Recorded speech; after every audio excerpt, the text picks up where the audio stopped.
All right, everybody. So, as many of you guys might know, I am a gamer. A capital G gamer. And while I don't find myself oftentimes watching the professional league of gaming all that much, like I'll occasionally tune into like a live stream or a YouTube clip compilation of some high-level gameplay, but I don't find myself tuning in to watch long-form pro game footage. It's just not my cup of tea, personally. However, it is for a lot of people. And esports is growing to be a massive industry. There is a lot of money, there is a lot of people, and there is a lot of blood, sweat, and tears being put into said industry. So with that in mind, while esports isn't necessarily my favorite part of gaming, I am still a gamer. And I do still care about gaming and what's going on in the gaming industry that could potentially be harming it, especially if it has something to do with politics. Because, you know, I'm all about those politics. You see, there has been a video going viral on YouTube for the last month. Not really like viral, but it's been getting shared around. And I've been asked to watch this video several times and go over it because apparently the topic of this video is quite important and needs to be heard by more people. The video is titled, Saudi Arabia is Poisoning Esports. We should care.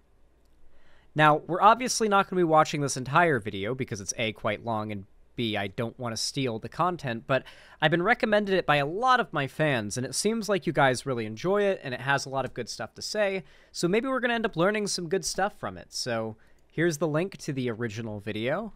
Go ahead and drop it in the chat. Hopefully my editor remembers to put the link in the description of the video as well when this goes up on YouTube, so if it isn't there, don't blame me. I'll tell my editor to do it. Hopefully it gets done. Sometimes we forget, though. We're only human, okay? We're only human. But yes, please go check out the original channel. The original channel in question is called Sideshow Valorant. Obviously, a more gaming-oriented YouTuber, heavily focused on Valorant content, I'm going to guess. I've never watched his content before. He's a smaller creator. So hopefully you go and send some support over, at least likes and comments and stuff, because, you know, even if you don't subscribe because you're not interested in, like, the rest of his content, at least go send some more support to this video so it gets more attention in the algorithm. Anyway, I'm ready to check this video out. I want to learn about how Saudi Arabia is supposedly hurting the esports, like, community / industry, at how they're doing it, why they're doing it, if we have a reason, and how we can potentially fix it. But I have a feeling a solution is not going to be viable or even, like, conceivable at this juncture, but we'll see. Let's watch. Arabia is buying up esports. Oh, and the video games industry just more generally. And actually, the entertainment industry more generally, too. And they're putting even more money into venture capital and other companies within the US to just try to put their fingers in as many pies as possible. And specifically within the esports industry, we've seen ESL, the Face It group, that runs a lot of the stuff in the Counter-Strike scene and a ton of other scenes as well. They got bought for $1.5 billion, which is a lot of money. Saudi also has minority... Like, if you had a fucking map that had a heat map for where all the richest people in the world are by volume, like not like, oh well, Jeff Bezos lives in this one spot on an island, so there's like a big red dot because he's so rich. I mean, like, if you had take as many of the richest people in the world as possible, where are they the most consolidated, high density? It's the Gulf states, notably Dubai and like the United Arab Emirates in Dubai specifically, like the city, and Saudi Arabia. Like, enormous amounts of wealth, like ungodly amounts of wealth. We don't even know these people's fucking names. Because most Americans probably couldn't pronounce their names, for one, because Americans are bad at pronouncing names from countries that are not English speaking. Two, it's across the world, so, like, the people and their influence are not generally as known. And three, the most effective rich people out there, you don't know their names. You don't know their names. Like, there are so many fucking filthy rich people out there that are, like, on par with Bezos, Jobs, Musk, etc. Like, in that tier of rich people, you couldn't even name them. Like, nobody knows their names. They're just random, probably old white guys out there living their obscenely wealthy life and keeping themselves out of the face of the public because they personally just they don't want to get any attention. The best millionaire is one that people don't even know exists. The best billionaire is one that people don't even know exists. Minority investments in Nintendo, Take-Two, EA, Activision Blizzard, and $13 billion have also been set aside for another game publisher as well. Whether that's a specific one or whether that just means that they're waiting for one to come along, I don't exactly know. They also ran a tournament this year called Gamers 8, which had a prize pool of $45 million and featured games from all across the esports spectrum. And man, can I tell you guys a funny story that has to do with esports? So, one time, when I was a kid, I was grounded. I wasn't allowed to, like, watch YouTube or play video games or anything like that. Many such cases when I was younger. Things got rough for a while in my childhood. But basically, at one point, I was grounded, not allowed to play video games or anything like that, or watch TV, watch YouTube, anything like that. And so, my mom left the house, and she told me, like, obviously, I trust you to not break the rules of your being grounded while I'm gone.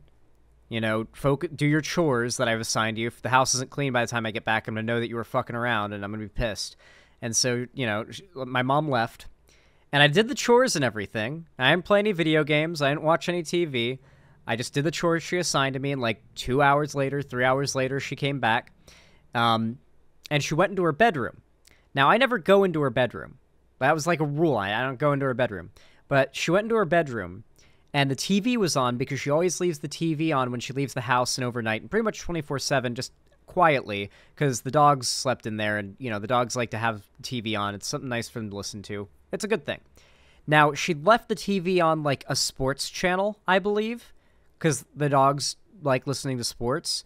I believe it was, like, Spike, maybe? Or, like, ESPN, or it was a sports channel. Or maybe Sci-Fi. It might have been the Sci-Fi channel. The Sci-Fi channel actually sounds right. Whatever it was, what had ended up coming on after a couple hours was an esports event on the TV, on that channel that she left on. So she came home, saw that I cleaned up the house, all was good, went into her bedroom, and saw that an esports event was on. Now, the way that this went down was so fucking confusing because the way that my mom talked about video games back then, my mom really hated video games back then. So she would talk about them in a really weird way that's indescribable. I can only tell you what she said and you'll get the idea. I heard her scream, "Alex, why the fuck is there video game porn on the TV?" And I'm just like,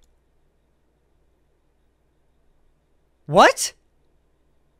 I like the first I have the wave of dread that goes over me, a cold like flame of dread that I get when my mom screams my name angrily, as we all get, right? And then she yells, "Why is there video game porn on the TV?" I'm just like, what? Mind you, this is a cable TV. It's a cable TV. It's a cable channel. I'm like racking my brain like right now as I'm like running to the bedroom to like find out what I'm about to get yelled at about. Like, okay, what is going on? How is this possible? Did she have like HBO on? I'm like racking my brain as I'm walking to her, trying to figure out what could have possibly happened. What could have possibly happened? And I come in and I look at the TV and there's nothing pornographic. It's an esports event. It's a sport. It's like ESPN or Sci-Fi Channel, and it's showing like bleachers upon bleachers upon bleachers of people watching an esports event. It's just like that. Like the pro gamers are playing a game, and there's like tons of people in the crowd. It's an esports event. I'm just standing there like, I'm just like silent for a second. My mom's furious, and because she thinks that I put this on the TV. I'm like, video game porn? I asked, like, very confused. And she goes on to explain she basically views videos of games as video game porn, like you would refer to watching cooking shows as food porn. because of a South Park episode that came out. Two South Park episodes came out at the same time. One was like about Minecraft with the informative murder porn episode, and the other one was the episode about Randy getting obsessed with like the Food Channel and it being porn. And so like some synapse in her mom brain connected there, and she ended up compiling it, an absolutely bewildering compilation of words, and saying it with her full chest 100% seriously and authoritatively, and leaving me just there absolutely bewildered at what she has just said. It was what I like to call a mom moment. If you guys have a mom that is in Gen X, notably, I feel like you have to be able to relate with this. All my friends can relate with shit like this, where it's just like, what the fuck did you mean by that? Was that English? Like yeah, I don't know how else to put it, but that's just a really funny story I have that kind of ties in with the esports topic. Like that is the most that I have ever, that's the only really good story I have revolving around esports. I've never really been into it. So I had to explain to her, I think that just came onto the TV. It's an esports event. I don't understand why you called it porn. I didn't put it on. I haven't been in here. I cleaned the house. Like, eventually she calmed down. But to this day, that memory just sticks with me. Like, holy crap, that scared the shit out of me. I had no idea what was happening. I was so scared and confused. And, like, it was just the ultimate mom moment. You know, like with many traditional sports. It's like the most embarrassing version of, like, when your mom calls a PlayStation 5 like an Xbox, right? Or a Nintendo. This tournament was held. Yeah, it's just very bizarre when you, like, know what, like, they should have said or meant to say, I guess. In Riyadh. And the goal, as stated, is to have Riyadh become the home territory for big events like this, for big esports hub events from all across the esports scene.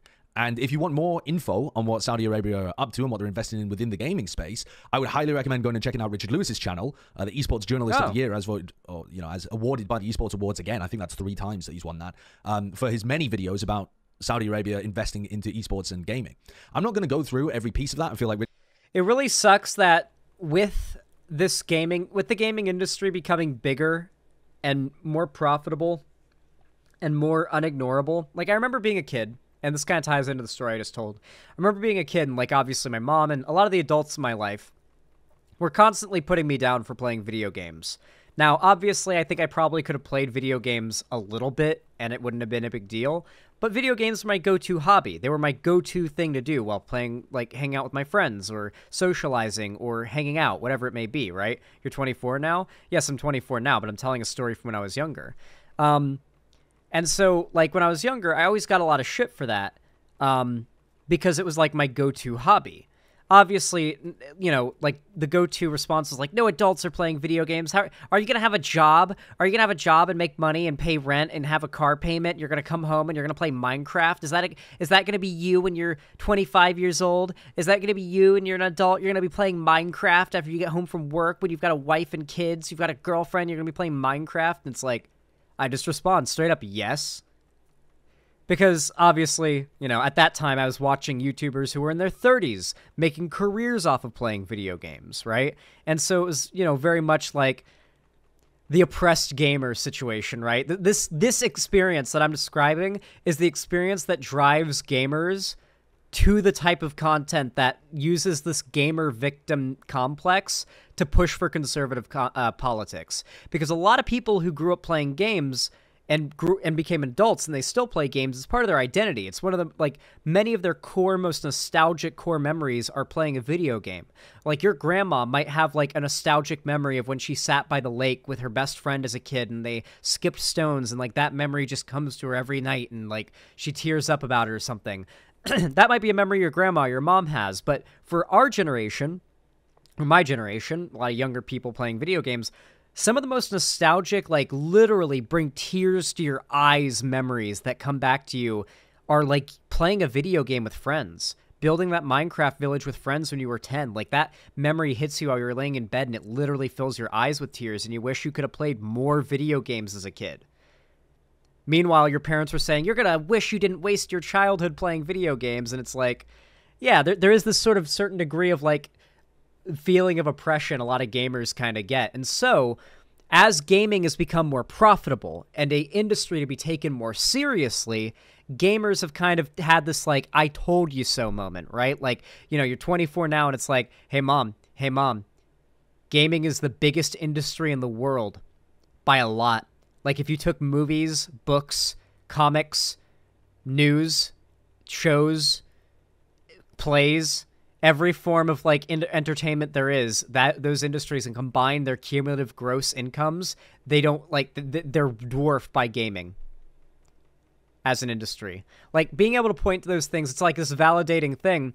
But the problem is, with that success, with that being taken seriously, with that gaming being seen as another big fucking giant industry in the world, that if it fell flat, the world economy would honestly collapse. Like, it being taken that seriously comes with this corporate, corrupt bullshit every time. With the good comes this bad. Now that the big money men have seen that there is a lot to be made off of gaming as an industry, they're going to, just like every other industry in the world, squeeze every penny they can out of it at the detriment of the industry, its consumers, and the community that has been built around that industry. And this is just one example. It doesn't surprise me. With the legitimization of gaming as an industry will come bad actors who recognize the easy money that can be made off of destroying it. Richard's done a fantastic angle there. But one of the things that I feel like people, when I've talked about this on my stream, that people aren't aware of is, why is this even a problem? After all, the ruler of Saudi Arabia is an avid gamer. That's what he says. I mean, shouldn't we love people that are avid gamers? And Hex from Optic has said that he has a kind face. Take a look at this clip. That's why can't one of these I gotta play in this. Bro, he's the most famous out of all of them. I always see his face everywhere. Now, if you're not aware of who this is MBS, Prince Mohammed bin These are one of these, like, dumb fuck podcasts. God. Dudes with microphones. It's almost always white dudes. Not always, but almost always. White dudes with microphones, and strangely enough, also glasses with thick rims. Talking into thousands of dollars worth of audio and video equipment, and usually having the most disconnected from the real world takes you can possibly fucking imagine. Ah, yes, the butcher of Jamal Khashoggi. I really do feel like nobody should be referring to what happened to Jamal Khashoggi as an assassination. I was in a call the other day, and they mentioned the assassination, quote-unquote, of Jamal Khashoggi, and I wanted to interrupt, but I'm polite, so I didn't, and say, I feel like that's a soft word. They literally, like, did some Jeffrey Dahmer shit to that motherfucker. He walked into that building and came out of it in pieces in a duffel bag. Like, that was not an assassination. That was a serial killing, okay? I don't care if the guy who did it has never killed another person before. That guy's a serial killer. Salman, who is the de facto... The guy who did it has definitely killed other people before, by the way. ...leader of Saudi Arabia, so we'll have a look. I mean, what's Hex got to say about this? Probably very hard-hitting analysis. He's got a kind face, like willing to help face. He's got a kind face, a willing to help face. You'd get thrown out of a comic writer's room for writing a line like that because people wouldn't think it was believable for somebody to say something like that. It's absolutely monstrous. Now, I'm sure you've... Wait, hold on. What did you say? I missed the quote. I apologize. Willing to help face. You'd get thrown out of a comic... Hard-hitting analysis. He's got a kind face, like willing to help face. He's got a kind face, a willing to help face. You'd get thrown out of a comic writer's room for writing a line like that because people wouldn't think it was believable for somebody to say something like that. It's absolutely monstrous. Yeah. It's basically the same type of simping that started with gamers and Elon Musk. You guys remember, like, Elon Musk was always kind of like, he had his Reddit, like, Lasoy community, but gamers truly became, like, broadly Elon Musk simps when he said, my favorite Overwatch champion, or my favorite Overwatch hero is Mercy, because I like to jack off to her or whatever, right? And then he made his girl, like, didn't he make fucking, what's her name? Johnny Depp and her did the trial. Amber Heard. Didn't he make Amber Heard do a Mercy cosplay from Overwatch? That was one of the fucking craziest things I'd ever heard, by the way, that Elon Musk made Amber Heard do a Mercy cosplay. Jesus fucking Christ, the world we live in. The world we fucking live in. Now, I'm sure you've heard other people intent on taking some of Saudi Arabia's money talk about the fact that the country's making all. Here's the Noah Samson / Eggman guy. This guy does look like a surprising crossover between DJ Mule and Noah Samson, and I will admit it is quite jarring, and I've been trying not to say it, but this guy seems nice and cool, and we're not going to make fun of him like that, okay? I knew someone was going to say it, but he seems like a nice dude, and frankly, his mustache is way better than DJ Mule's. DJ Mule has like the cringe look going on. DJ Mule kind of, I can't say what I think DJ Mule looks like because I don't want him to sue me for defamation. But I will say this guy does not have the energy that DJ Mule gives me, that gives me the creeps. This guy lacks that creep energy that I get from DJ Mule. A lot of progressive moves, moves in the right direction. And I'm going to talk about some of that during my video later on as well. And I'm sure you've heard some other people saying, well, what about... DJ Mule is 40? That's fucking crazy. What? He's 40? Hey, Soak Done Left. Good to see you. DJ Mule is 40? That's fucking crazy. Why the fuck is it like dudes that are twice my age that are like obsessed with me? Why is everybody that like gets into crazy drama with me and has like a bone to pick with me so much older than me? It's weird. Like, I guess 24 is pretty old, but like, it's been going on since I was 19. Where like it was always like Thought Slime was like what, mid to early 30s when they went after me when I was like 19. Like DJ Mule's 40 and went after me when I was like 22, I think, maybe 23. Like, Keffels, I think, is in her 30s. Like, I don't know. It's like, a lot of the people who end up going, like, super hard against me are, like, a lot older than me for some reason. I feel like, I don't know. But if I win the drama, I feel like it's a lot funnier. Like, there's a lot more to lose there. Because if I win the drama, like, it's like, wow, this, like, 22-year-old blew the fuck out of this 40-year-old guy on the internet with his, like, Eggman look. Like, it ends up being even funnier when there's like this massive age gap and the younger person just blows the older person the fuck out in the marketplace of ideas. I know this is a funny stun lock, but I know this mustache pretty much guaranteed DJ Mule was gonna get brought up. I accepted that when we started the segment. I accepted it when I picked the segment. I'm 40. Cool. I like it when people who are older watch my content. It tells me that like my content isn't only valuable to like young, naive, non-life experience Zoomers, Like the fact that older people with like, I have literal veterans in my audience, dude. When I find out I have literal fucking combat veterans in my audience, it's like, okay, that I am overcome with fucking imposter syndrome right now, for one. And for two, that is very reassuring that whatever the fuck I'm saying on my stream has enough value that people who have seen fucking war and death in person up close find value in what I have to say. And that is a feeling that is really hard to put into words, but it's humbling, I guess. Like when people who are like older and life experienced, I'm 56, I'm 30s. Damn. Like, yeah, my audience, like, based on my stats, I have more audience fans in their 50s and 60s than I do that are in their teens. I have more fans in their 40s than I do in their 20s. Think about that for a second. According to YouTube stats. Now, that could be false, but, like, based on the self-reports from my chat and, frankly, the amount of fans that I've talked to and, like, I can... like, I can just tell when they speak to me, they're not lying when they say their age and whatnot. Like, my fan base leans quite on the older side compared to, like, a lot of YouTube. I'm 16, which is weird. I've got, like, some really young people that'll be in chat, like a 16-year-old, and it's, like, a bunch of 40 and 30 and 20, and, late 20-year-olds in the chat. Like, and the occasional teenager who's, like... Very, very out of place feeling, I imagine. I'm 18. Yeah, very out of place, I imagine. You probably feel with all the boomers. I started watching you at 14. That's crazy. Well, hey, listen, I appreciate that. That's also, like, startlingly young to be getting into politics, even lefty politics. I'm sorry that you had to do that. I imagine I imagine the reason why you got into, like, politics that young is probably not a good reason. So I'm sorry.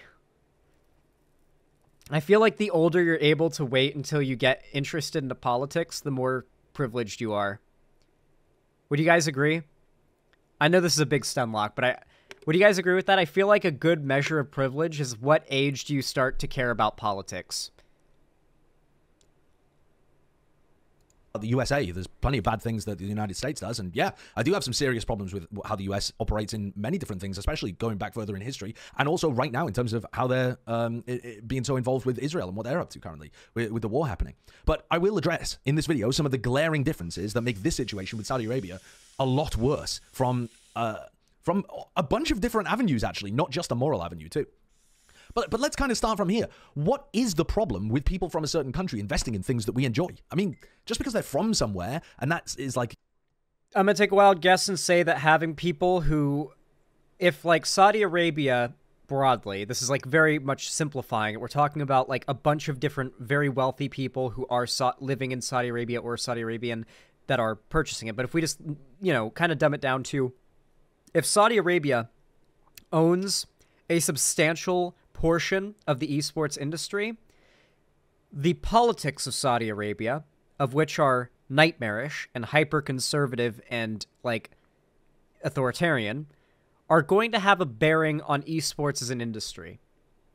For example, let's say Saudi Arabia buys up a third of the esports industry, and they use their influence and power to get esports as, like, an official thing in the Olympics, full on.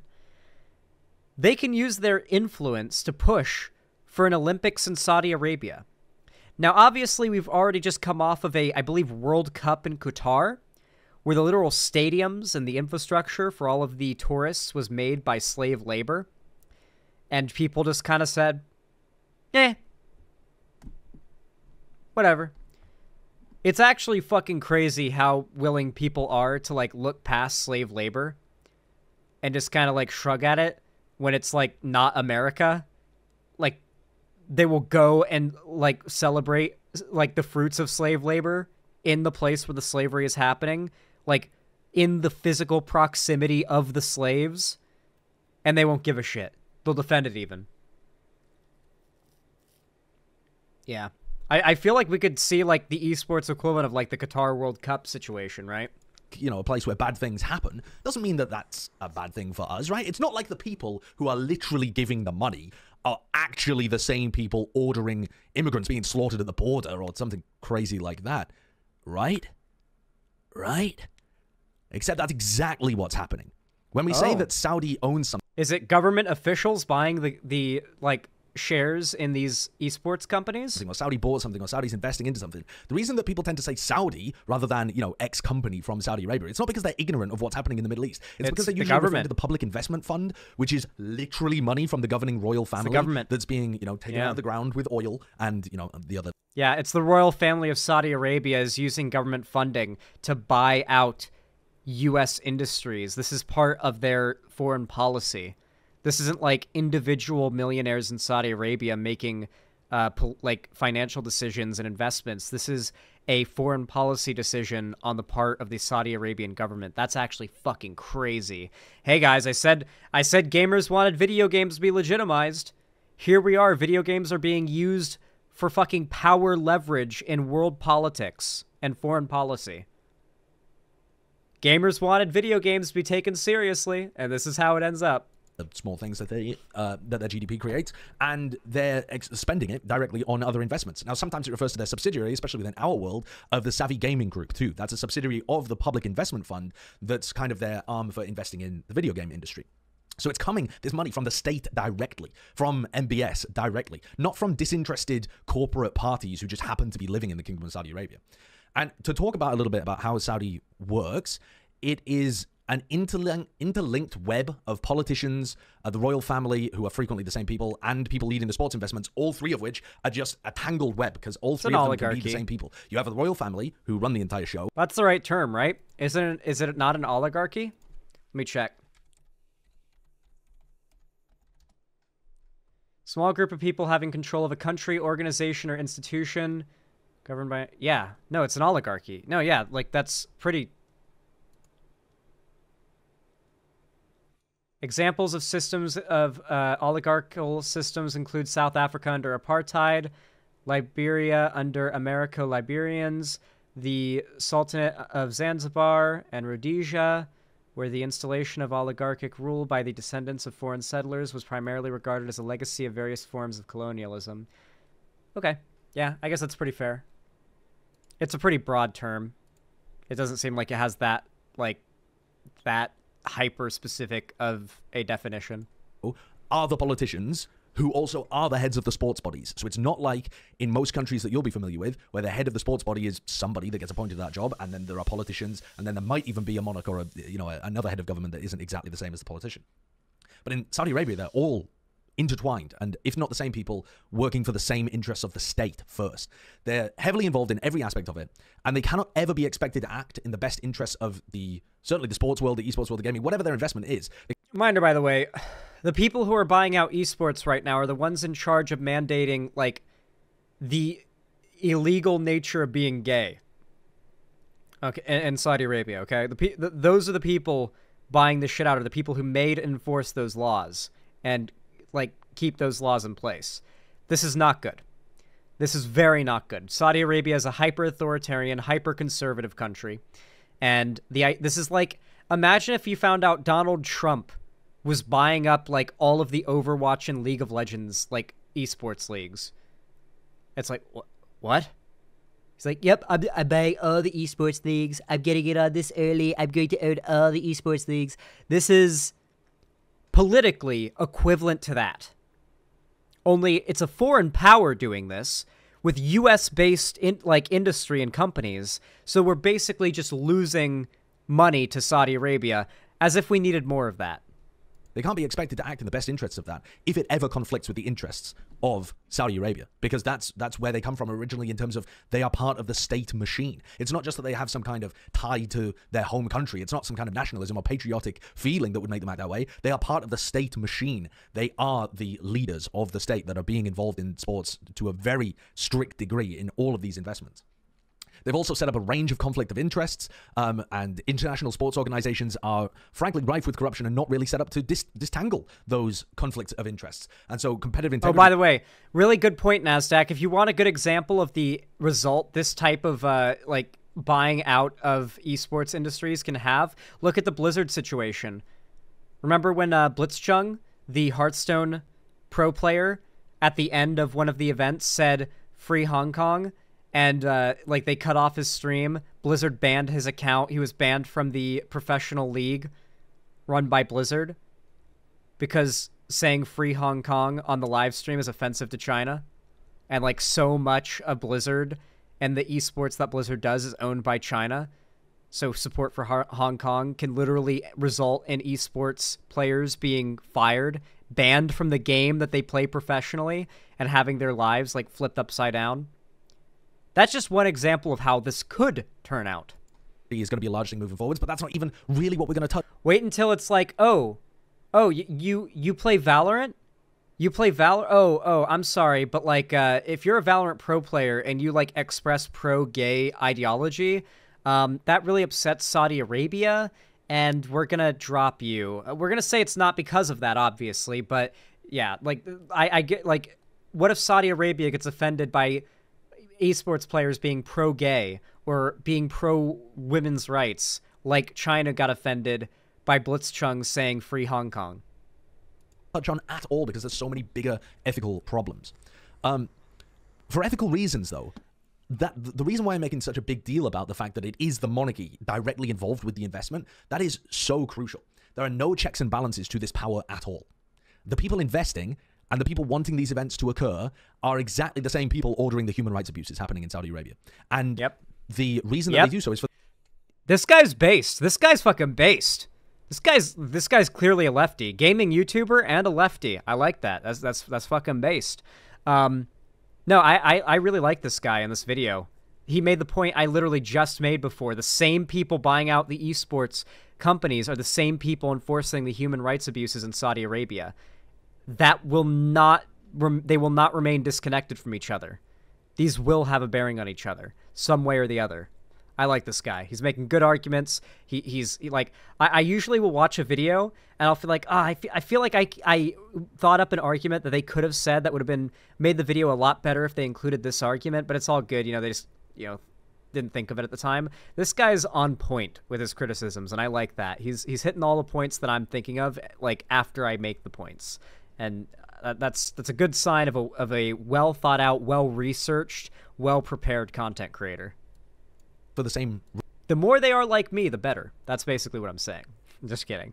No, I think this guy's got his shit together. He's a good content creator from what I can tell. Reasons too. They're investing in the sports for the same reason that they're clamping down extremely hard on their people too. It's all in order to control. It's bread and circuses, and a lot of circuses.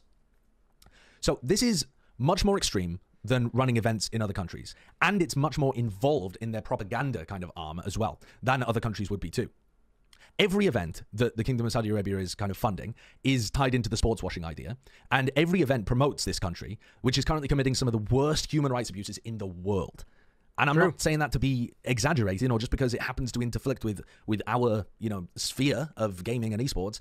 That's just as much of a fact as you can get facts on this kind of thing. The bodies which watch out for human rights abuses around the world frequently have Saudi Arabia right up towards the tippity top.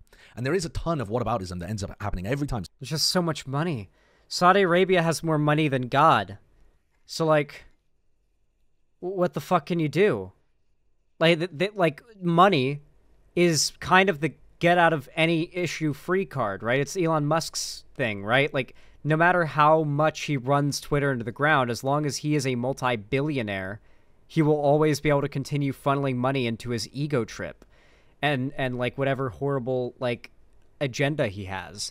Saudi Arabia is much the same. They have so much fucking money that no matter how much you know their plan, like no matter if you know their plan or not, they've got enough money to say, okay, you know our evil plan, whatever. We're rich. We're like world rich. What are you gonna do? We run a country. America depends on our oil. America literally licks our feet. What are you gonna do about it? That's really all. I don't know if there's a solution to this, guys. It's just depressing. Somebody brings this up. So I want to address the main one, which when I started talking about this on stream, the biggest one was not, other countries which are normally up at the top of that list as well. The biggest country that got brought up was, well, you used to live in, speaking to me, Sideshow, you used to live in the USA. You have attended events in USA and you don't seem to have any problems with that. So what about that? Isn't that just exactly the same as Saudi? And so I want to take some time just to preempt this counter, which I'm sure is going to be flooded in the comments anyway, despite me saying this. But let's go through it. First of all, the USA does not have some kind of monopoly on oppression. I feel like there is a sentiment with quite a number of people on the left who kind of think in some bizarre reflection of US exceptionalism that the US must be doing the bad things the worst in the world. This guy's fucking based! Holy shit! What a good fucking argument! The arguments the fucking tanky dumbfuck lefties make about how America's the worst, America's the most evil, they are the most destructive, is actually American exceptionalism. It's the opposite side of the coin of American exceptionalism. On one side, you've got the hardcore, like, boot down throat for America. On the other side, you've got basically the demonization of America down to the point where you're honestly so delusional about its capabilities and what it's doing that you're honestly making them sound more powerful and overwhelming than they are. Holy shit, what a good fucking argument. This guy's based, too. Good take and good wording of that take. It is unironically and absolutely a form of American exceptionalism when these tankies, like, hyperfixate and claim that America is the worst no matter what context. I don't know exactly why people... Just because America, like, has so much power and supposedly, like, those with power, if they act in a situation regardless of the moral thing, that they must be in the wrong. I don't even know the logic that they're using there, but yeah. Seem to think that, but unlike what a lot of people think, you can weigh moral crimes against each other to some degree and find other countries to be worse than the one where you live. You can still say, where I live, there are heinous things happening right now, but it's not quite as bad as it is over there. It's not quite as bad as what this country is doing. Or, on the other hand, we are doing things worse than this country, for example. Not everything is just, if it's bad, and we should give up. That is such a cowardly moral stance to hold, in my opinion. So, even if you refuse to compare the morality side of it as well, even if you said that the... A lot of people just don't want to, like, care about this shit, though. That's the thing. They just want to like play their video games and watch their shit, their gaming esports events, and just move on. They don't want to care about what politics might be involved, what horrible causes or human rights abuses they may be supporting. It's kind of the same. Like, as much as I have mixed opinions on everybody involved in the whole like Vosh taxes folder thing. One thing that really frustrated me about that whole thing was how quickly people jumped to essentially indicate they don't care about the child slavery that goes into so many of the products we get. Like, they actually just outright said in response to his argument that he makes, yeah, but the child slavery gets us phones or computers or clothes, and that's good, and child pornography is bad. And it's like, well, yes, but shouldn't we make the clothes and the phones and the computers in a way that isn't morally equivalent, like in effect, or at least practically the same as abusing children sexually? Just like using them for labor? I mean, I'm not saying that like you have to like Vosh, but please, for the love of God, give a fuck about child slavery. It matters. It's bad. It's not somehow not as bad as child sex slavery. They're both horrific and equally bad and equally need to be stopped. People look the other way for one more than they do the other. And frankly, the child sex slavery is looked the other way on quite a bit too when you consider the fact that the right's obsession with things like Pizzagate and QAnon has resulted in federal institutions that like investigate child sex trafficking rings having to come out and say, hey guys, yeah, the whole Pizzagate QAnon thing, and what was that other conspiracy? I forget what it's called. I covered the article about it recently. It's one that gets brought up a little less these days, but it was basically a QAnon Pizzagate thing by a different name. I don't think it had gate in the name, but it was not Jewish Tunnels. No, it's a bit older than that. It's a bit older than that. Not adrenochrome. I forget what it's called, but a bunch of institutions that like literally investigate these things came out and said that like the right's obsession with these made-up conspiracy like sex trafficking rings has made it harder for them to investigate the real deal. And it just kind of reminds me of like that a little bit, where people are kind of focusing on a nothing burger essentially and like just hand-waving horrific atrocities. Please don't do like hand-wave horrific atrocities. Human rights abuses in Saudi Arabia, which I'm going to go through some of, are pretty similar to what's going on in the US. You, from an ethical point of view, don't see any difference between the two. Here's another massive difference. The US government is not running Champions LA directly to try and repair its reputation with the youth. It just isn't. Joe Biden does not know that Champions LA happened. I'm fairly sure. For the US... Yeah, this is something that, like, objectively, Biden's age would call into, like, a weak spot. Certain issues having to do with tech and whatnot. Though I will say, Biden is generally pretty, like, savvy with these things for, like, a boomer. Like, he's done, like, the, like, what's it called? Malarkey detected meme. Like, the Biden blasted meme. Like, he's leaned into memes and stuff, and he's like quoted Dark Brandon, like that kind of stuff. He seems to have like at least an interest in like the young people culture, and it comes off as way more endearing than Pokemon Go to the polls, at least to me. I don't cringe when Joe Biden says, you might not know what I think about it, but you're gonna find out what Dark Brandon does. I believe that was the quote he said. Yeah. One of my favorite Biden quotes, hold on.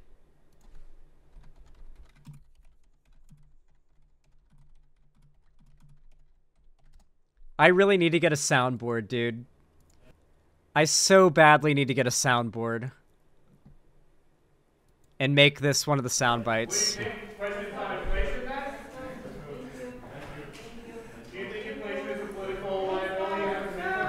That's a great asset. More inflation. What a stupid son of a bitch.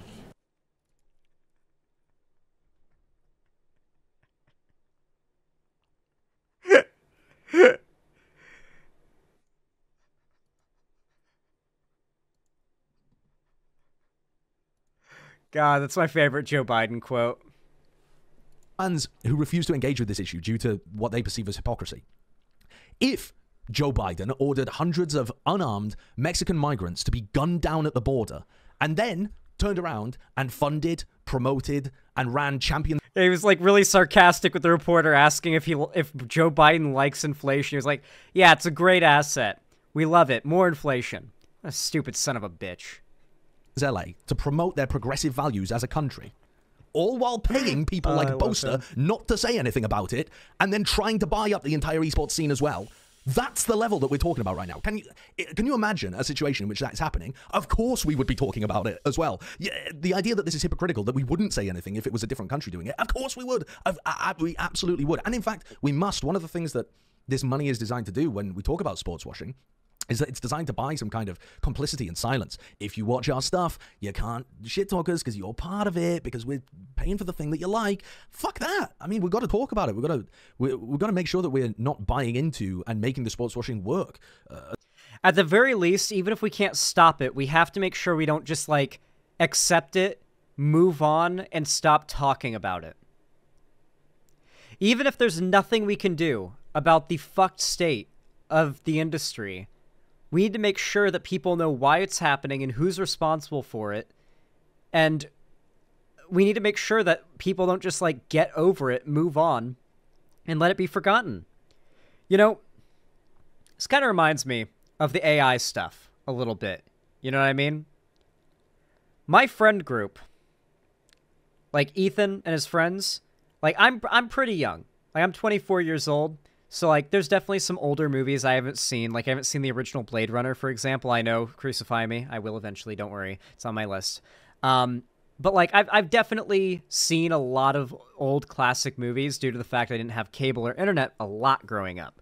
And up until, like, my mom met my stepdad, and then we had 2 sources of income, and we could afford that kind of thing. And so, my friend Ethan and several people in his friend group, I just randomly asked, you guys have seen Terminator, right?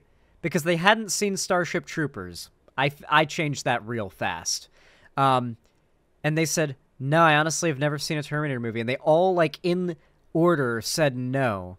And I was just like, what? Guys, they don't know jack shit about Terminator. They don't know any spoilers. They, like, see a reference. They see a scene that's often referenced in Terminator. They're like, oh, that's where that's from. It is so fucking bizarre, dude. It, like, I used to... You know those scenes in the MCU where, like, Peter Parker... Like, he has a moment where he's like, you know that really old movie? Fucking The Empire Strikes Back? Like, and he'll, like, reference, like, a really popular movie from, like, the 80s or 90s or something. Maybe the 70s. It's like, it's not that old. Everyone's seen that movie. Well, holy shit, apparently it's more realistic than I thought, because none of my fucking friends had seen Terminator 1, 2, or any of the Terminator movies. They're all over 18 years old, and they've never seen a Terminator movie. There are adults, swaths of adults out there so young, they've just never gotten to seeing a single Terminator movie. It's fucking mind-blowing to me. I'm 21, I've never seen one. Okay, we are in the age of AI, okay? We are in the age of AI. Literally, the whole plot of Terminator is that the learning AI that we are currently rapidly, exponentially improving and developing eventually is able to gain self-awareness, realizes that it is an entity separate from humans, and that humans are perhaps are a threat to its existence and survival, and declares war on humans. The machines decide the fate of humanity in less than a microsecond. The, like, computers and shit that run all of the nuclear systems and our fucking, like, defense everything just all go off. Nuclear war happens. The machines start mass automating everything. And next thing you know, you've got armies of fucking indestructible skeleton robots, like, destroying the fucking world. How the fuck are we in the era of AI being where it is? And so many of you guys have never seen a Terminator movie. You need to have seen it. This is like finding out that we're having a surprising amount of instances of rabid cannibalism, and the people doing said cannibalism have been shot several times in the body, and it takes a headshot to take them down. And I'm like, hey, man, have you heard these stories about these, like, zombies all over the place? And it's like, I've never seen a zombie movie. Like, what? If there's gonna be a zombie apocalypse, it seems like we're closer to that now than ever. You need to see a zombie movie. That's basically the AI equivalent of where we are right now. Like, if there's gonna be a Skynet uprising Terminator fucking occurrence, it's soon, okay? And it's gonna involve this AI shit. You need to watch Terminator now before you run out of time. At the very least, if they're going to be throwing the money around, let's make it splash back in their faces a tiny amount, right? As much as we can do. So let's try and talk about a little bit. Let's pull back and talk about a bit of why Saudi is even investing heavily like this. So one of the things, right, when I was talking about the Public Investment Fund, they've even got a bloody 10% stake in Heathrow Airport. Oh, yeah. We watched Terminator 1 last night. They liked it quite a bit. My friend Ethan, who is a big Evil Dead fan, said he rates it as Evil Dead 1. He rates it on par with Evil Dead 1, which, like, Evil Dead 1 is the least good Evil Dead movie, I would say, and I think most Evil Dead fans would agree, but he is a big Evil Dead fan, so that's, like, it's on par with his least favorite movie and his favorite franchise. That's pretty high tier, and that's just Terminator 1. Terminator 2 is the peak of the franchise. Terminator 2, and dude, he doesn't know the twist. He don't say it in chat, just in case he's watching and he sees this VOD. He's gonna edit this. Don't. He doesn't know the twist of Terminator 2. He has no idea. The chat has no idea the twist. They're going to have like they're going to fall for that fucking twist at the beginning of the movie when you realize who's really the good guy and who's really the bad guy. Oh my god, it's gonna be fun to watch that. Oh my god. The idea that these classic movies could have people, like, I thought I'd have to have a child and then, like, raise them to the age where they could appreciate movies and be like, hey, son, daughter, whatever it may be, a child if they're just, or just child if they're non-binary, I'm going to show you a dope-ass movie and just, like, enjoy my kid's reaction to seeing the movie for the very first time, having no interaction with it. I didn't think I'd have any ability to have that experience outside of this. And until this happens, like, holy fuck, there are people young enough to have not seen these classic movies. Oh, it's crazy. I've really been on a classic movie binge with my friends lately due to this fact. Like, Starship Troopers, now the Terminator movies.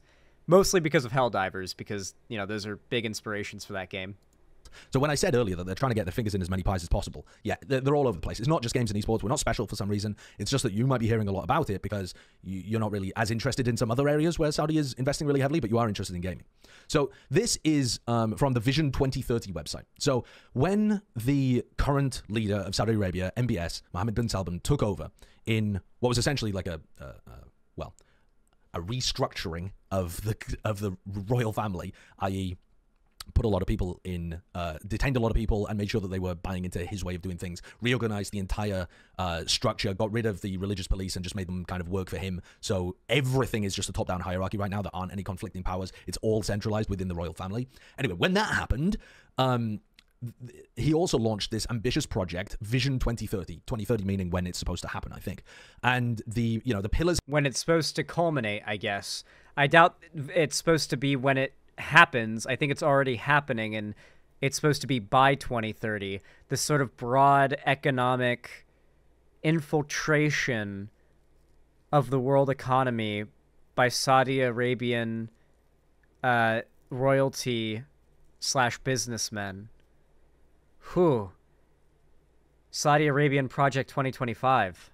Here on the website seem very noble: a vibrant society, a thriving economy, an ambitious nation. Now, the idea of it is that Vision 2030 is a series of plans for what to do mostly with the money, but some other things as well. But I'm going to focus on the economy side of things, where they're aiming to move the... Lol, did you ever see Hackers?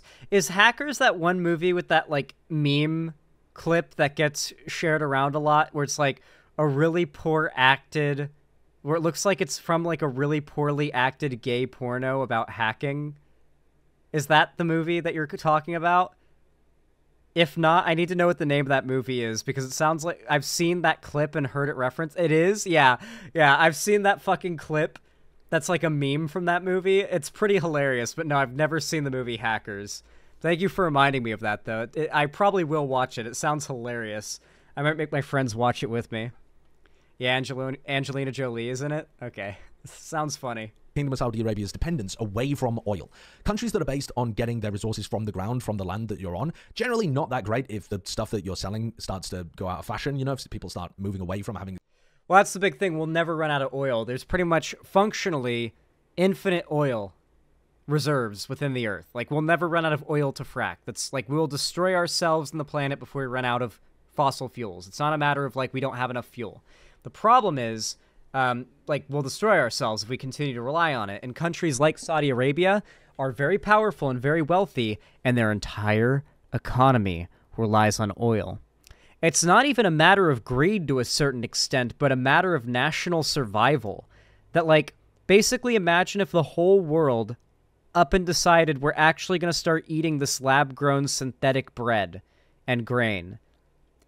And it just completely destroyed, like, Ukraine's economy, right? Using a country we like as an example. Because, like, big grain exporter, big part of their economy. Like, it would rupture Ukraine's economy.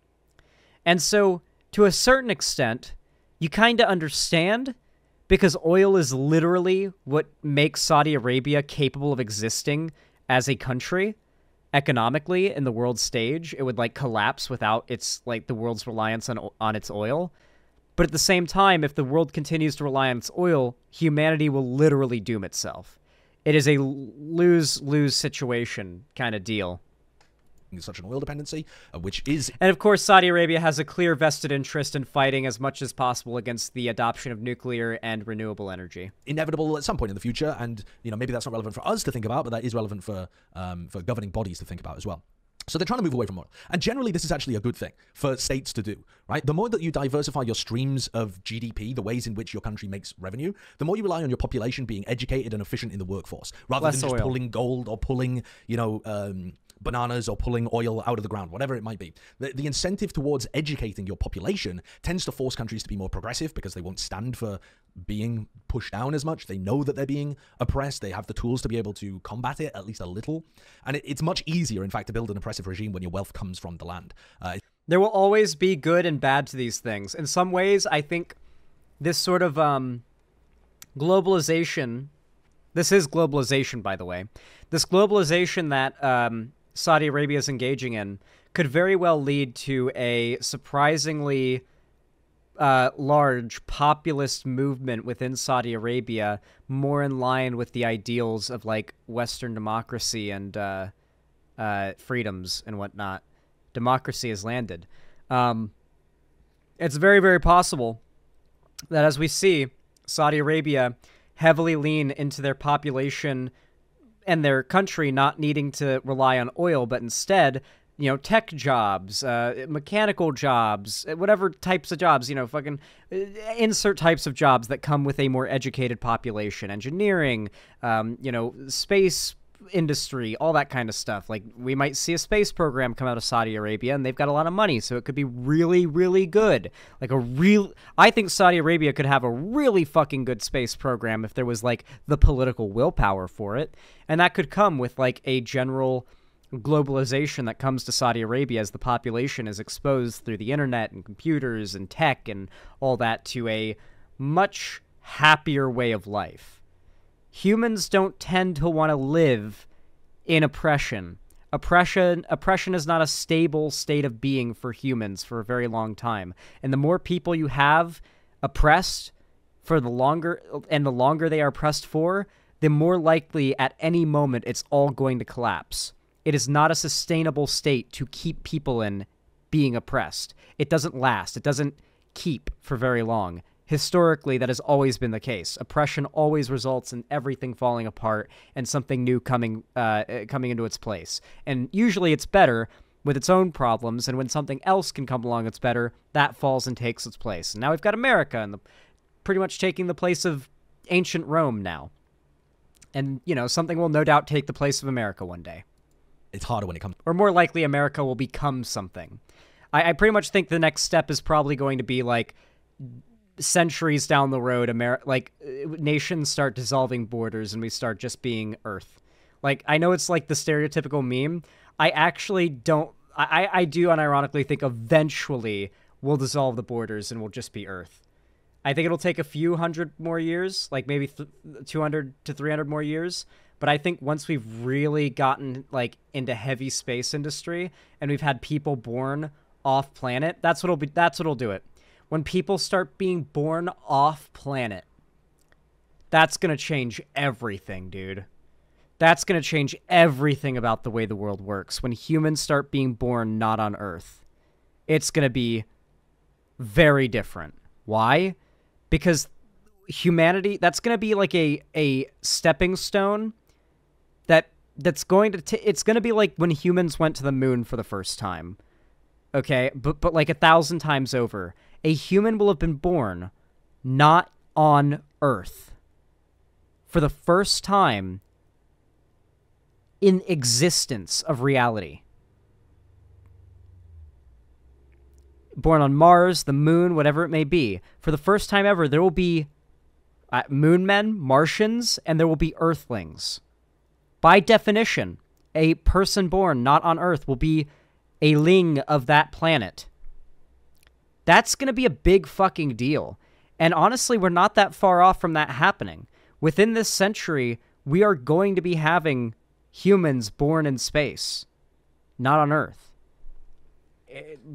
The conservatives' desire to maintain control and like destroy the world as we know it, essentially, is a very short-term plan because they know that their worldview cannot sustain itself in the long term. It is on a ticking timetable. Or on a ticking clock. It is like conservatism in the long term will not exist in the future. It cannot. And they know it. From the people. So in general, this is a good thing that Saudi Arabia is moving towards a less oil-dependent economy. And MBS is going for a dual-pronged approach on this. So make some small things more progressive for the people so that they don't feel like they're being oppressed as much, but clamp down even harder to suppress the dissent. So make things feel a bit better for people, but when people complain... Oh, 100% Pepper T21, but it won't be until those planets can be self-sufficient entirely. Crush them. And what that means is, actually, the country is not getting much more progressive. They can certainly talk about big things that they're doing, like allowing women to drive. Just take a moment to really soak that in, that's a big step forward.